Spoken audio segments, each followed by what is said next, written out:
오랜만에 뵈는 분들도 있고요.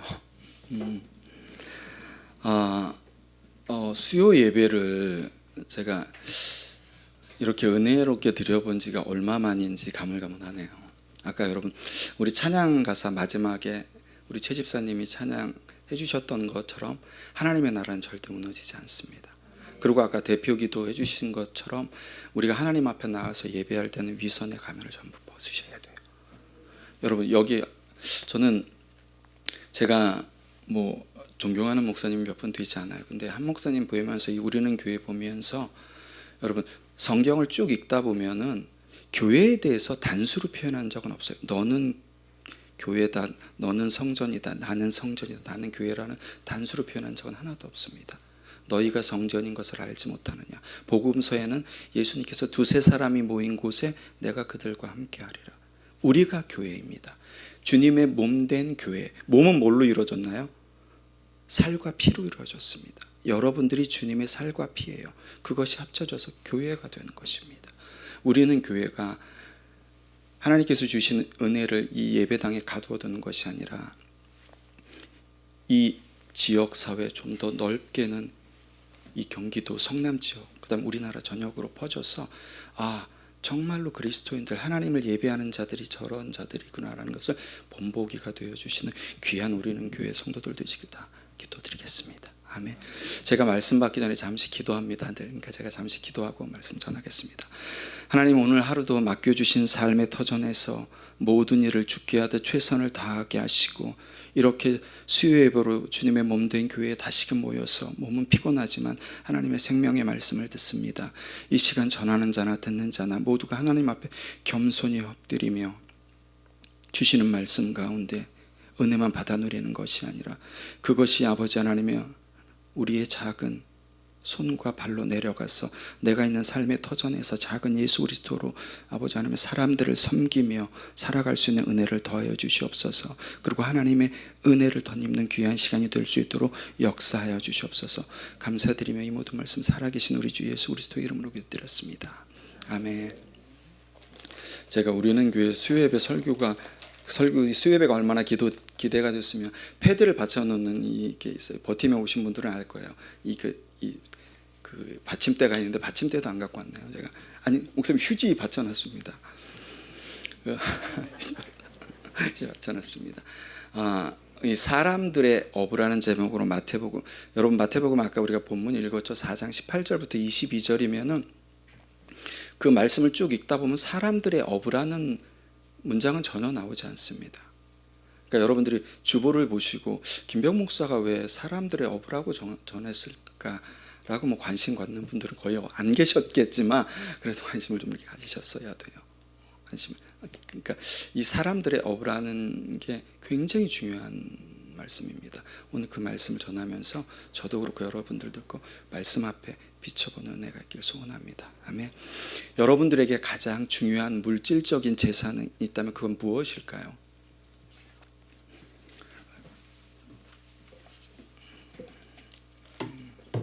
감사합니다. 또 저 같은 목사도 있어야죠. 그죠? 실수도 많이 하고 덤벙덤벙 되기도 하고.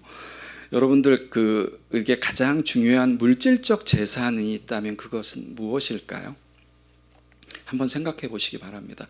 저는 결혼하기 전에 제 나름대로 성공이라는 기준을 세워놨습니다. 제가 지금 목사니까 아마 목사님은 신앙적으로 아마 그럴듯하게 목표를 세워놓으셨을 거야 라고 생각하시는 분들인데 전혀 그렇지 않습니다. 지극히 세상적인 목표를 세워놨어요. 결혼 나중에 40이 되면 그러니까 상징적인 의미가 있는 거죠. 40이 되면 넓은 내 집을 갖고 좋은 승용차 세단을 타는 게 제 목표였습니다. 성공의 목표. 거기에는 굉장히 많은 게 함축되어 있겠죠. 그런데 실질적으로 대기업들이 문어발식으로 확장 사업을 하기 전까지는 송파에 33평짜리 아파트도 있고 좋은 세단도 타고 인천이랑 송파에 사업체도 2군데 있고 그 대기업이 문어발식 확장하는 것 때문에 우리나라 이 업체 대표로 저희 PD 수첩에 나가서 인터뷰도 한 게 있어요. 그런데 저는 그게 지금 은혜라고 생각합니다. 이렇게 쫄딱망한 게. 그렇지 않았으면 제가 어떻게 하는 거에 관계해서 여러분들을 만나뵐 수 있었을까? 전혀 전혀 그럴 수 없었습니다. 지금 이렇게 지나고 생각해 보니까 저에게 가장 중요했던 물질적인 재산 가장 큰 게 뭐였냐면은 통장 잔고도 아니고 자동차도 아니고 지금 생각해 봤더니 사는 집이었던 것 같아요. 집이 편안하고 집이었던 것 같아요. 만약 여러분에게 가정법입니다. 그렇다는 게 아니라 만약에 오늘 이 자리에 임재하신 성령 하나님께서 각 사람 가운데 나에게 너가 가장 중요하게 생각하는 물질적인 재산을 버리고 나를 따르라고 말씀하시면은 여러분들 어떻게 하실 건가요? 어떻게 하실 건가요?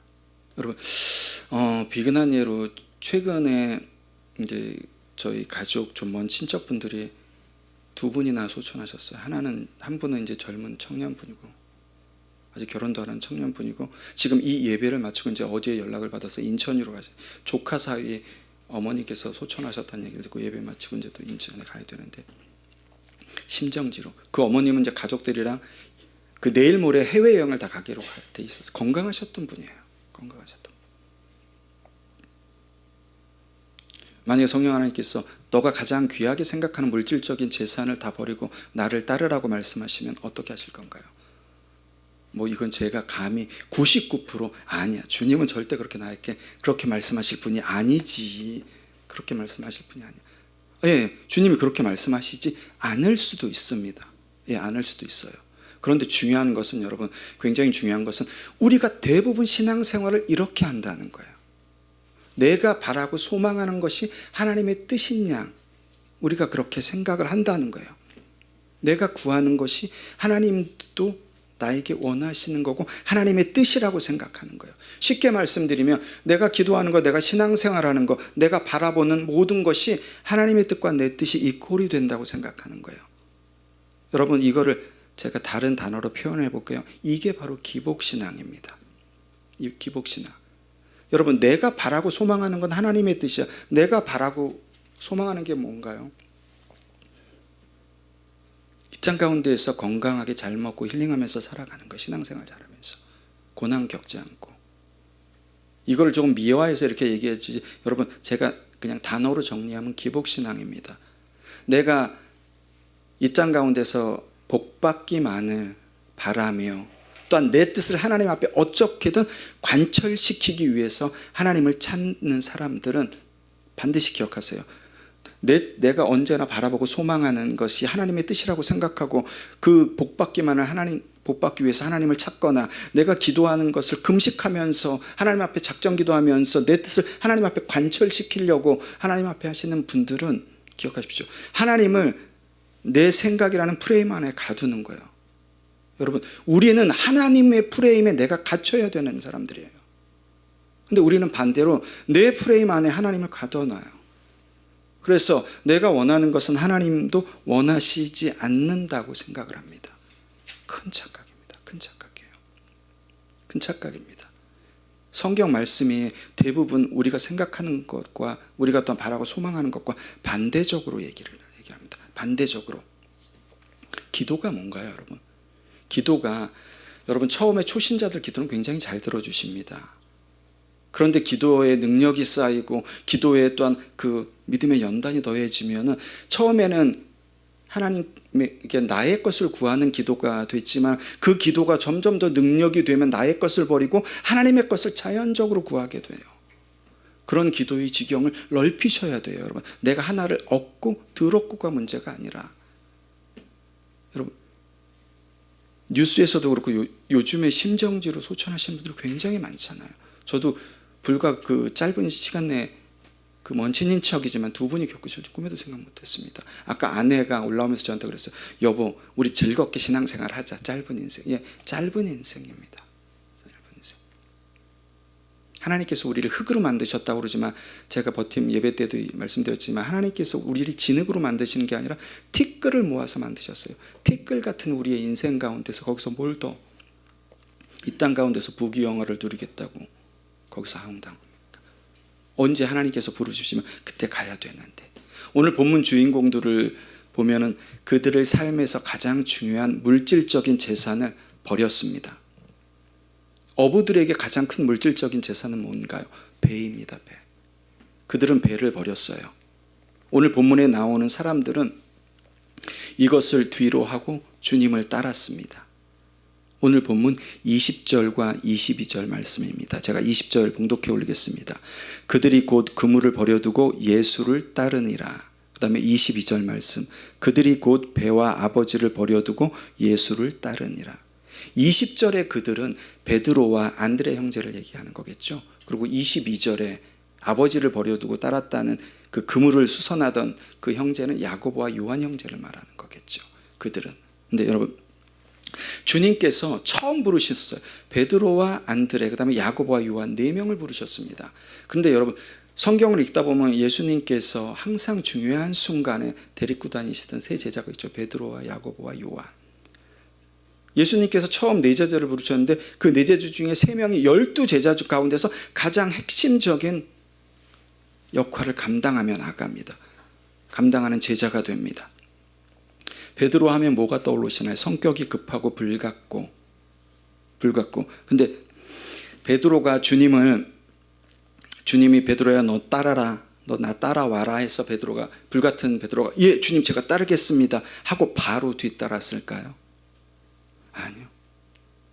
베드로가 충동적으로 감정적으로 주님을 따라간 것이 아닙니다. 주님께서 베드로를 보고 베드로야 나를 따라와라 해서 베드로가 바로, 베드로와 안드레가 바로 쫓아간 게 아닙니다. 여러분, 요한복음의 증언에 따르면 베드로와 안드레는 이 사건이 있기 전에 이미 예수님의 놀라운 경험을 체험했기 때문에 예수님께서 나를 따르라고 할 때 모든 걸 버려두고 따를 수 있었던 거예요. 요한복음 1장 39절입니다. 요한복음 1장 39절 제가 봉독해 올리겠습니다.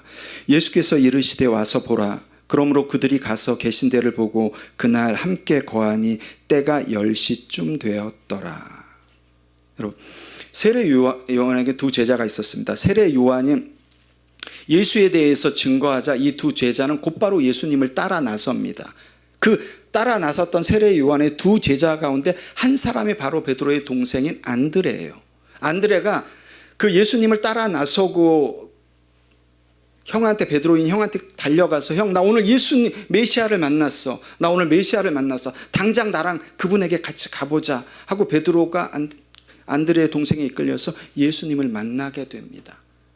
그런데 성경은 그 요한복음 1장 39절은 그때가 얼마나 생생했으면 성경은 그 시간까지 10시라고 정확하게 기록하고 있어요. 그 예수님을 만난 그 충격이 얼마나 더 컸으면 요한은 그때를 시간까지 10시라고 정확하게 기록하고 있습니다. 예수님은 나사렛을 떠나서 선지자 이사야 말처럼 스불론과 납달리 지경에 있는 가버나움에서 사역을 시작하셨습니다. 어느 날 갈릴리 해변을 걷고 계시다가 갈릴리 바다라고도 하고 호수라고도 하죠. 갈릴리 호수에서 그물을 던지는 2 사람을 보게 됩니다. 그게 베드로와 안드레 형제입니다. 그들 보고 예수님께서 이렇게 말씀하십니다. 오늘 본문 19절입니다. 말씀하시되 나를 따라오라. 내가 너희를 사람을 낚는 어부가 되게 하리라 하시니. 아멘. 오늘 굉장히 중요한 본문이죠. 말씀하시되 나를 따라오라. 내가 너희를 사람을 낚는 어부가 되게 하리라 하시니. 오늘 말씀 제목이었으면 여러분 사람을 낚는 어부가 맞는 거예요. 그런데 제가 사람들의 어부라고 말씀 제목을 정했어요. 그러면 사람을 낚는 어부라는 우리 이 한글 번역 한글로 번역한 게 틀렸다는 얘기죠, 여러분. 이 사람을 낚는 이 마태복음에 나오는 사람을 낚는 어부라는 것은 한글로 번역된 대표적인 오역 중에 하나입니다. 대표적인 오역 중에 하나예요. 이거는 어찌 됐든 간에 수많은 우리나라 신학자들도 건의를 했을 건데 이거는 굉장히 잘못된, 사람을 낚는 어부와 사람들의 어부는 전혀 다른 말입니다. 그러니까 한글 성경을 보시면은 사람을 낚는 어부라고 되어 있지만 헬라어 원문에 보면은 그 낚는이라는 수식어가 없어요. 꾸며주는 말이 없습니다. 그리고 한글 성경은 보면 사람을이라고 해서 영어로 따지면은 목적격처럼 보이죠. 이거 사람을은 헬라어로 따지면 대격이에요. 대격으로 되어 있어요. 그런데 헬라어 원문을 보면은 사람의라고 되어 있어요. 영어로 따지면 소유격이죠. 헬라어로 따지면 속격입니다. 그러니까 헬라어는 한 단어에 성수격이 있습니다. 남성, 중성, 여성. 성수격이 있고 1인칭, 2인칭, 3인칭 단수 복수가 있어요. 그리고 나중에 격변화가 있습니다. 주소, 주격, 속격, 역격, 대격, 혹격. 그러니까 1인칭 남성 대격하면은 사람을 뭐 예를 들어서 그 목적격으로 해석할 수가 있어요. 그런데 이것은 우리 한글 성경에는 대격을 목적격으로 해석했지만 헬라 원문에는 사람들의 어부라고 돼 있어요. 이건 굉장히 중요한 것입니다. 왜 그러냐면 여러분 예를 들어서 사람들을 낚는 어부의 주체는 누군가요? 쉽게 말씀드릴까요? 이제 최집사님이랑 저랑 바다 낚시를 좋아해서 바다 낚시를 갔다가 이 낚시채 말고 그냥 그물을 던지자 해서 그물을 던져서 고기를 잡아 올렸어요. 누가 올렸나요? 최집사님이랑 제가 올렸죠. 그죠? 건져 올린 주체는 최집사님이랑 저입니다. 뭘 위해서 그걸 건져 올렸나요? 우리가 뭐 회를 처먹든가 팔든가 둘 중에 하나겠죠. 우리의 유익을 위해서 올린 거예요. 그죠? 사람을 낚는 어부라는 것은 여러분 사람을 낚는 어부의 주체는 누군가요? 내 자신이에요. 왜 낚을까요? 사람을? 어부가 생계를 유지하기 위해서. 똑같은 겁니다. 한글 번역에 사람을 낚는 어부라고 번역해 놓은 것은 내가 사람을 전도해서 교회로 데려오든 사람을 낚는 어부가 된 거예요. 무엇을 위해서? 궁극적으로는 내 유익을 위해서. 어떤 유익? 돈이 생기나요? 아니요. 교회에서 전도 많이 했다고, 또 믿음 좋다고, 신앙 좋다고, 이런 내 유익을 위해서 사람을 낚는 어부가 되는 거예요, 여러분. 내 유익을 드러내기 위해서. 내가 어떤 사람이라는 것을 공동체 안에서 나타내기 위해서. 난 이렇게 많이 전도했어. 난 이렇게 많이 헌금했어. 난 이렇게 많이 봉사했어. 사람들을 낚는 어부예요, 여러분. 여러분, 사람들의 낚는 어부랑 사람들의 어부는 완전히 다른 말입니다. 반면에 사람들의 어부, 속격으로 번역되는 사람들의 어부는, 이거는 여러분 사람들을 위한 어부, 사람들을 섬기는 어부라는 거예요. 무엇을, 그런 의미입니다. 이 오늘 본문에서 사람들을 낚는 어부라는 그 할리에이스 안드로포는 사람들의 어부예요. 사람들을 위한 어부, 사람들을 섬기는 어부라고 사도 요한이 헬라어로 쓴 거예요. 쉽게 말씀드리면 여러분, 각자 주어진 삶의 터전에서 내가 다른 사람들의 이익을 우선시하고 다른 사람들을 위하는 어부로 살아갑니다. 다른 사람들을 섬기는 어부로 살아갑니다. 어부로 살아가요. 그럴 때 사람들의 어부라고 쓰는 거예요. 그럴 때 주님께서 그 영혼을 돌아오도록, 주님 앞으로 돌아오도록 만드신다는 거예요. 누가? 주님께서. 내가 주님 앞으로 돌아오는 게 아니라 내가 사람들의 어부로 살아갈 때 그 영혼을 누가 돌아오게 하신다고요? 주님께서. 그렇기 때문에 여러분, 우리가 사람들을 위한 어부로, 사람들을 섬기는 어부로 살아가는 것은 굉장히 중요합니다. 내가 살아가는 삶의 터전이 직장이든 학교든 심지어 가정이든 간에 내 가족 또한 내 직장 동료를 위하는 거예요. 어떻게? 골로새서 말씀처럼 모든 일을 주께 하듯이 할 때, 그 사람들을 위하고 그 사람들을 섬길 때, 야, 저 최대리, 저 김대리가 믿는 저 예수 나도 믿어보고 싶어. 나도 교회 한번 가봐야지. 교회라는 곳이 도대체 어느 곳이길래, 그런 생각을 갖게 되는 것입니다. 그때 그 영혼들을 누가? 주님께서 당신에게로 인도하시는 거예요. 이것이 성경이 얘기하는 선한 영향력입니다. 여러분, 존 딕슨의 후밀리티스라는 책에 보면은, 후밀리티스가 겸손이라는 거잖아요. 그 책에 보면은 겸손은 자신의 영향력을 나타내는 거라고 그래요.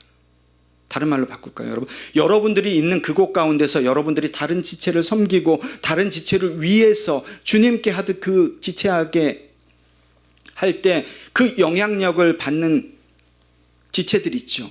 그럴 때 내가 하나님 앞에서 어떻게 된다고요? 겸손하게 되는 거예요.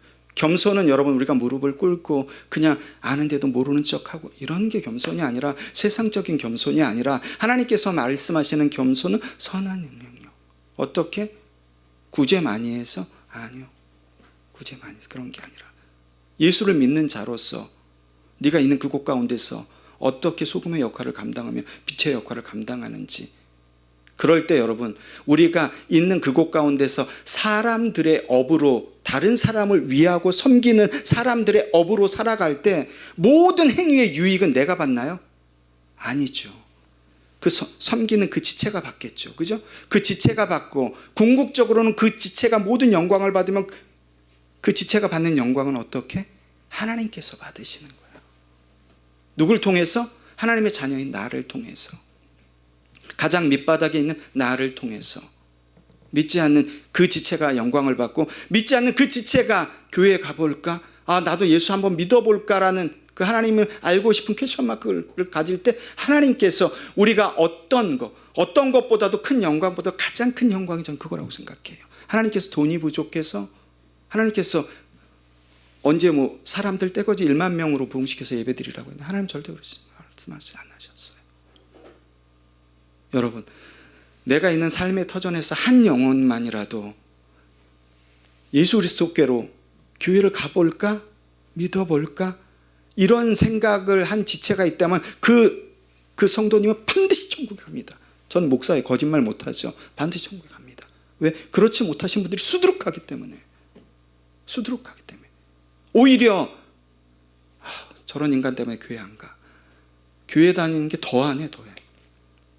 오히려 이런 말을 더 많이 듣기 때문에 한 분이라도 여러분들을 보고 저를 보고 예수를 믿고 싶고 교회를 가고 싶다는 생각이 있으면 여러분들은 반드시 하나님 나라에 들어갈 수 있다는 거 제가 자신 있게 말씀드려요. 그동안 여러분, 우리가 사람을 낚는 업으로 착각하고 그렇게 살았어요. 이 주님의 몸된 교회의 주인은 누구시죠? 유초동부터 다 알아요. 하나님이시잖아요. 그죠? 근데 실질적으로 이 교회의 주인 노릇은 누가 하나요? 목사나 성도들, 우리들이 합니다. 우리들이. 쉽게 말씀드리면 무슨 사업체를 해놓고 바지 사장은 하나님이야. 실질적인 소유는 다 내가 하지. 바지 사장이 하나님이에요. 여러분, 이 부분은 우리가 교회에서 주인 행사를 한다는 부분은 굉장히 여러분 심각하게 들으셔야 되는 거예요. 내가 여기 헌금했으니까 이 교회가 유지되지. 내가 전도를 많이 했으니까 이 교회가 유지되지. 교회는 유지되는 곳이 아닙니다. 한 명만 있어도 그 영혼을 하나님께서 천하보다부터 귀하게 여기시면은 만 명 목회하고 10,000명 있는 교회 가서 화려하게 신앙생활을 했어도 마지막 때에 염소 쪽으로 갈지 어떻게 합니까? 우리에게 중요한 것은 하나님이에요, 여러분. 기억하셔야 돼요. 우리에게 중요한 것은 옆에 성도 담임 목사님이 아니라 하나님이에요, 하나님. 하나님이 정말 중요한 거예요. 근데 하나님의 말씀은 뒤로 하고 보여지는 것들, 또 들려지는 것들에 귀를 기울이게 되니까 사람들의 업으로 하고 분명 사람들의 업으로 하나님께서 만들어 주셨는데 엉뚱하게 사람을 낚는 업으로 변해서 진화해서 전혀 하나님의 말씀과 다르게 내가 낚았으니까 당연히 나도 어느 정도 유익을 있어야지. 내가 교회에서 그만큼 큰 소리 쳐야지. 여러분, 하나님께서 물질을 많이 주시고 교회에서 어떤 그 직분이 높고 낮은 건 없겠죠. 가톨릭처럼 상향 위에서 밑으로 내려오는 게 아니니까. 어떤 큰 내가 일을 맡고 하면 그거를 여러분 하나님 앞에 더 두려워하셔야 돼요. 더 많이 가진 사람은 하나님께서 더 많이 물어보실 거예요. 너 이 돈 갖다 뭐 했니? 너 내가 이만큼 그 교회에서 직분을 줬는데 이거 갖다 뭐 했어? 라고 분명히 물어보실 거예요.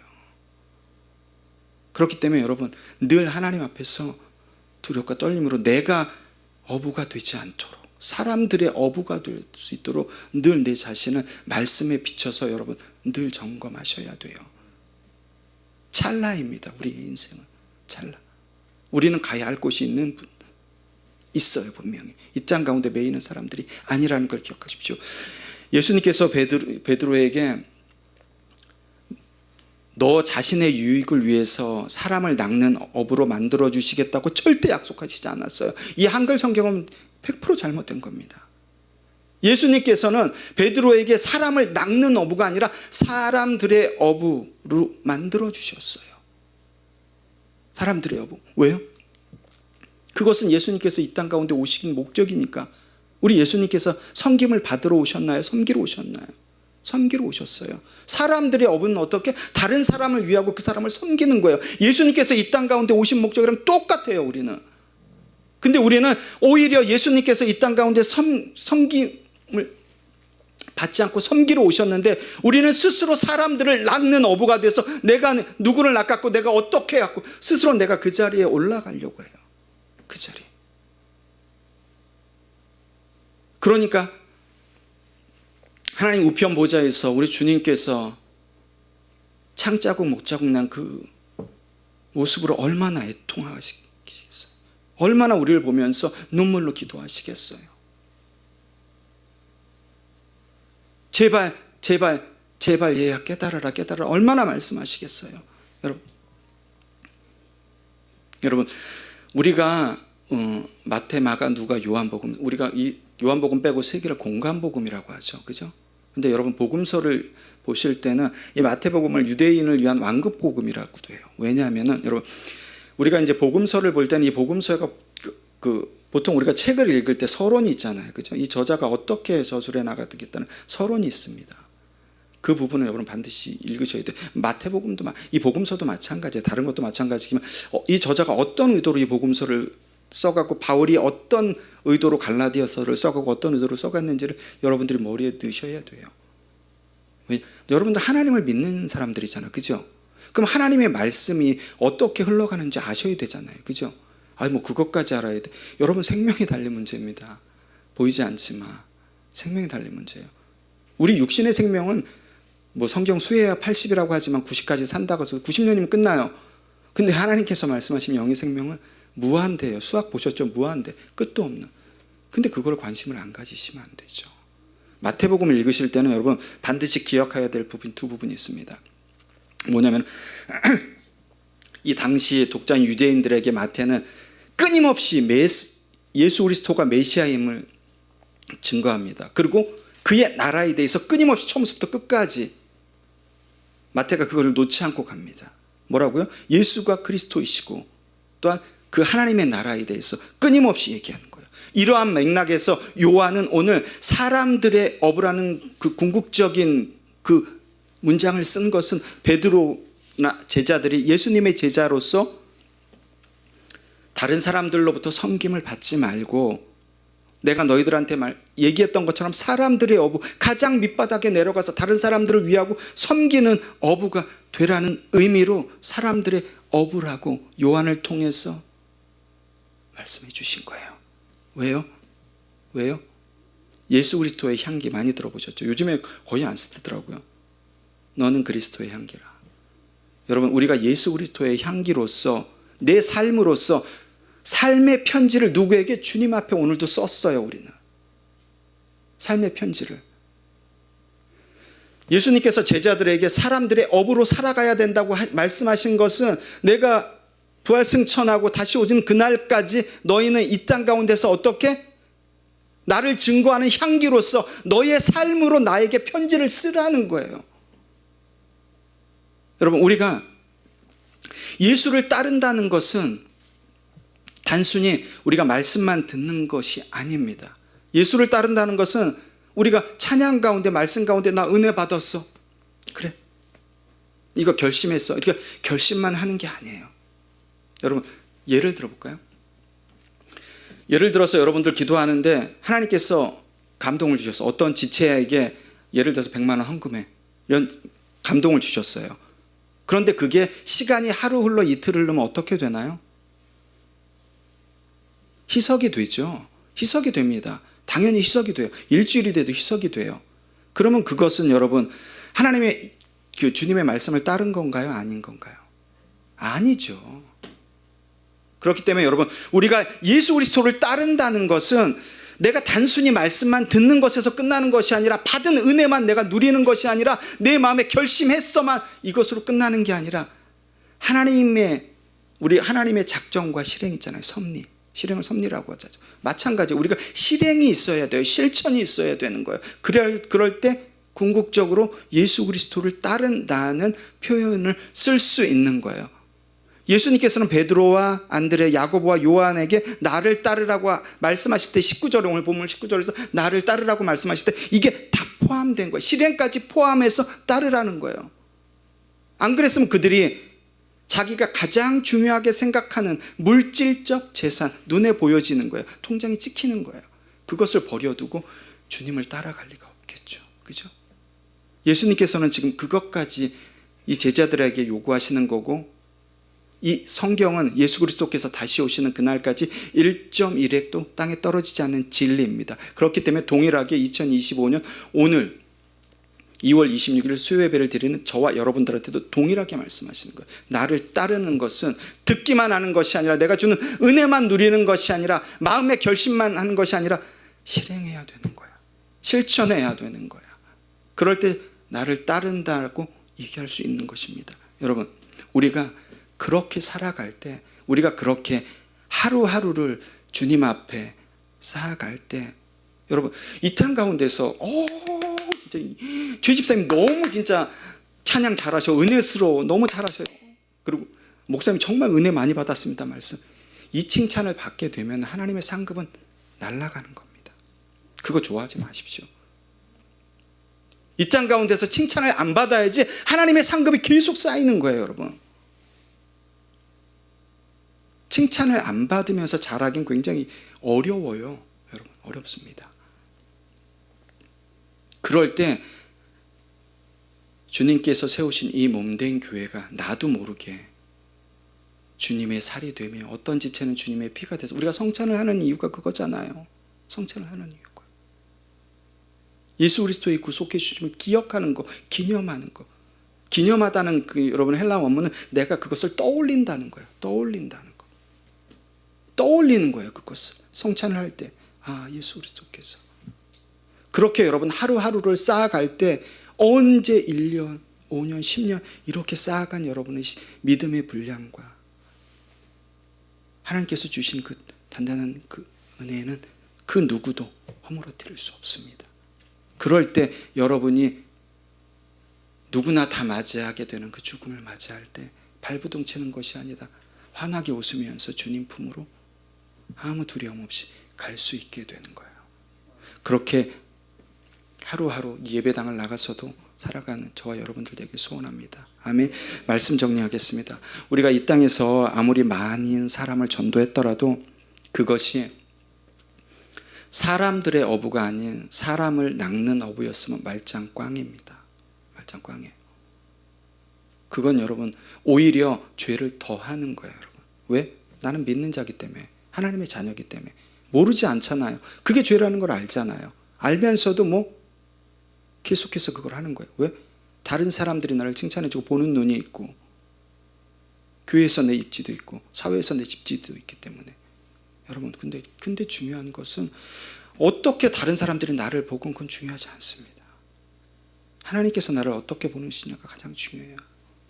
그렇게 여러분, 우리가 사람을 낚는 어부가 아니라 사람들의 어부로 살아갈 때 우리는 하나님 앞에 서는 그날, 이제 인생을 마감할 때, 내가 무엇을 위해 지금까지 달려왔는지를 하나님께서 선명하게 보여주실 거예요. 그럴 때 여러분, 우리는 하나님 앞에서 정말 찬양하면서 그 품에 안기게 될 것입니다. 그렇게 되는 저와 여러분들이 꼭 되길 주님의 이름으로 간절히 축원합니다. 아멘. 제가 기도하겠습니다. 하나님 감사합니다. 우리가 늘 바라고 소망하는 것은 주님께서 있으라고 하신 그곳에 매일 거하는 것입니다. 늘 우리를 인도하시는 성령의 인도하심이 순종하며 나가는 우리들이 되게 하여 주시고, 아버지 하나님, 그것이 은혜임을 늘 기억하는 우리들이 되게 주님 인도하여 주시옵소서. 하나님, 우리는 살아가면서 평생 동안 수많은 말을 하고 수많은 다짐을 하고 또한 수많은 말씀을 읽고 듣지만 결국에는 하나님, 내가 하고 싶은 대로 내가 하고픈 것을 행하는 아둔한 죄인임을 늘 기억하게 하여 주시고, 아버지 하나님, 우리를 붙들어 주셔서 하나님 안에서 아버지 하나님, 사람을 낚는 업으로 내 자신이 스스로 높임을 받는 것이 아니라 주님께서 말씀하셨던 사람들의 업으로 다른 사람을 위하고 섬기는 그런 자리로 내려갈 때 우리 주님께서 춤을 추시며 기뻐하시는 모습을 아버지 하나님, 우리가 바라보게 하여 주시고, 그러한 은혜를 믿고 이 예배당을 나가서도 주어지는 내일의 삶 가운데 그렇게 살아가는, 다짐만 하는 것이 아니라 실천하는 주님의 귀한 자녀들이 다 될 수 있도록 주님 역사해 주시옵소서. 나를 구원하시기 위해 자기 몸을 십자가에 내어주신 우리 주 예수 그리스도의 은혜와 그 아들을 아끼지 아니하시고 이 땅 가운데 보내주신 하나님의 그 크신 사랑과 어제도 오늘도 내일도 영원히 나와 동행하시는 성령의 역사하신 가운데 들려지는 칭찬과 보여지는 모든 것으로 사람을 낚는 어부가 아닌 사람들의 어부로 살아가기를 소원하는 주님의 자녀들의 머리 위에와 그들의 가정과 그들의 직장과 그들의 학교와 이 나라 이 민족 위에 주님의 몸된 교회 위에 세계 곳곳에 나가 있는 선교사님들과 특별히 그들의 사역과 그 자녀들 위해 하나님께서 인도하시고 보호하심의 역사가 이제로부터 영원토록 함께 하시기를 간절히 축원하옵나이다.